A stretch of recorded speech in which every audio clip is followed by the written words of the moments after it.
Alright guys, what's going on? I'm Fatman, I make daily Valorant uploads, and be sure to subscribe if you want to join in. But anyway, be sure to even like the video to help me for free balance the YouTube algorithm.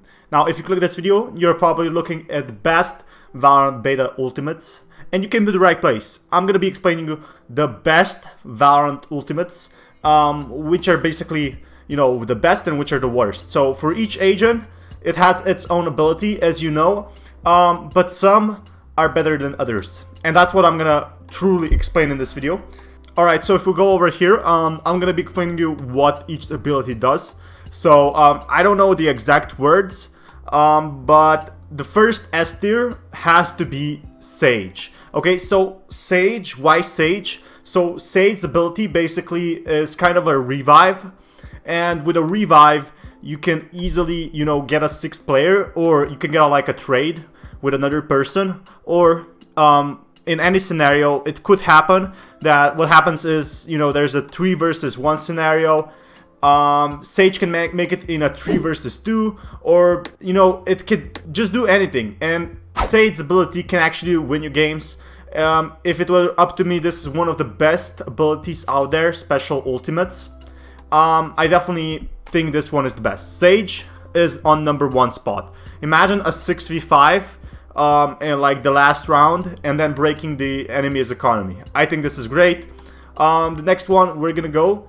So if Sage is on top, I don't think anyone else is actually on top. So I would go for Breach, because what Breach can do, it's possible to do on both sides, just like Sage, right? So what Breach can basically do is he can attack and defend with this ultimate. So with the ultimate, he can basically use, he does like this sort of a splash that dazes opponents. And what happens with the splash, that enemies can't shoot at all. They can barely see, but the thing is they can't shoot. So you can basically kill them for free when they're dazed. And this is great. It's pretty hard to evade this. If it's in a tight spot, you can run away from it.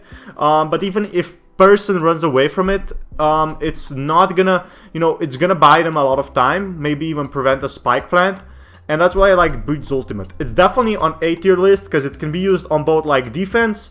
So for example, you can prevent a push, and it can also be used on offense. For example, when like wanting to plant a spike, the enemies have to go back, or you can easily kill them. And this is awesome. Like Breach, that's why Breach is played so much. His abilities are pretty good too. The next one I want to go with is probably so Phoenix is pretty good as well.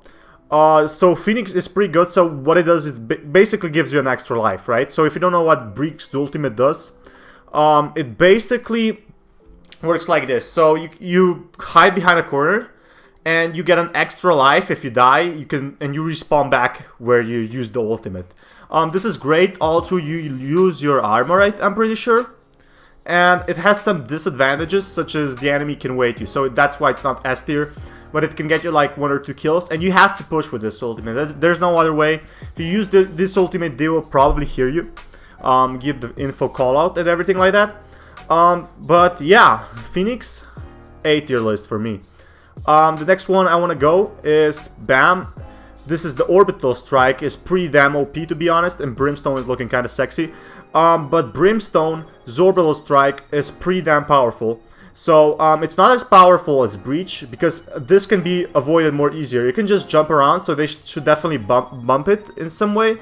It doesn't slow enemies at all when in the spike thing, I mean in the circle kind of thing. So it unleashes like an area of sorts. It's an alright in situations where people are hiding. So not in every situation, but only when it's a slight corner, or for example on a B window on Bind, or on Split, or whatever. So on Haven they can just, run away from the orbital strike, and you also need a lot of info for this ultimate to actually be effective. That's why I'm putting it at A. Next thing is information is really key. So Cypher goes on B here. So what his ultimate does is when you kill an enemy, which is if you kill an enemy, so that's what I really hate about this ultimate. You need to get a kill first, and your team has to be alive for this to have actually full effect. It can actually tell where people are. The thing is, you should use this when there's like 30 seconds left. So I'm pretty sure Cypher also has to survive like 10 seconds, which is a huge thing. You have to throw the hat and everything. And when they always switch, they usually, know they've been spotted. They don't even care. They just switch the position. So it's not that great, but it's okay, I guess. The next one I would use is Omens ult. So Omens ult, if you know how to use it, could be A. But what I see in a lot of early plays right now, because it's still beta, is Omens ult is not used that well. His Shadow Strike, people don't go into good positions, and Omen's ult can actually win you a few rounds, but the thing is, most people just go in some aggressive pushes. Omen's ult can actually be great for plays and distorting the enemy, so Omen's ult can definitely be on A if you know how to play it, on B if you're a complete beginner. But overall, Omen's ult is actually pretty awesome. So it can disrupt enemies, it can actually get you some free kills, or if they immediately find you, so if you use your Omen ult badly, you don't know the spots, it's an ult waste, basically. So we also have there Sova on the C. So I think this ult is pretty good if you know how to use it. So it would be on B if you knew how to use it. It's on C if you're playing Sova for less than 20 hours, I would say. Sova's ability can kind of be evaded, and it generates some info, but I don't know, I think you have to be a good Sova player for actually to be it used. So in my honest opinion, it goes on to C. So for example, Viper's ult can actually be used in with certain abilities. So for example, let's say Orbital Strike plus Viper Pit can be really beneficial to get a free spike plant. Or Sova's darts and, I don't know, a Cyber Cage can also help Viper a lot.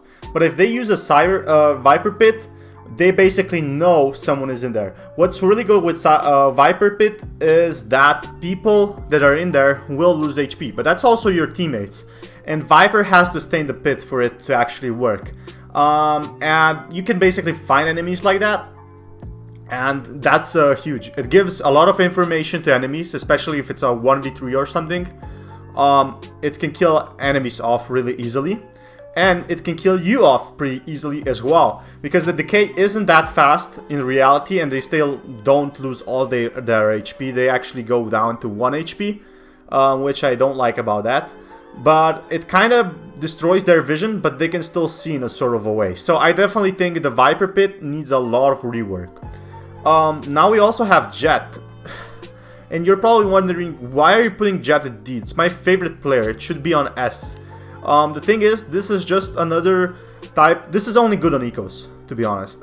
This is good as a shotgun or on ecos. And if you're playing Jett, you will probably get more kills with a Phantom. I know this. I played a lot of Jett, and when I had the ult, I just used my Phantom because I got more kills. This is only really not good in that situation. I don't see it. It can be an insta kill, okay, but so can be an operator. Why wouldn't you get an operator? This has limited ammo. Operator has enough ammo. And I really hate it, but Jett, that's what Jett makes so bad, is her abilities, basically. And that's what makes Sage so good, for example. And her ultimates, that's what I also meant. So her abilities aren't that good. A smoke that's really short. Her, jumping into air, wow, and her gliding, which she can get shot. Versus a wall that can be basically an extra player, a revive, and slow orbs that can prevent pushes. Now we also could talk about breach, for example, flashes, a shit ton of damage dealers, preventing pushes, attacking for spikes.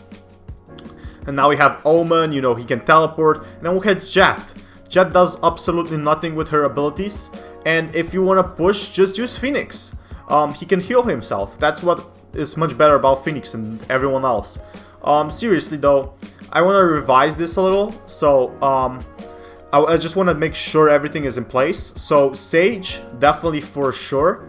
Now Breach, I would put it on A because Breach could also be S tier. The thing is, the Breach ult can be avoided. So Breach ult is not on top. That's what really bothers me.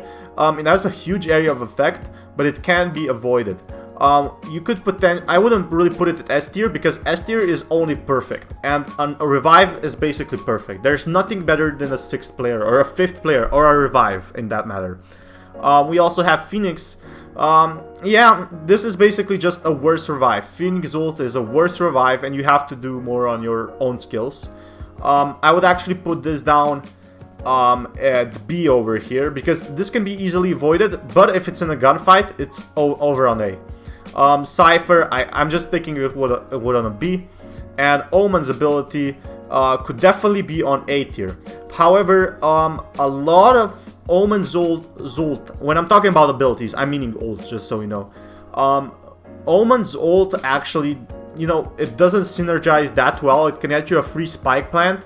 There's players on other side.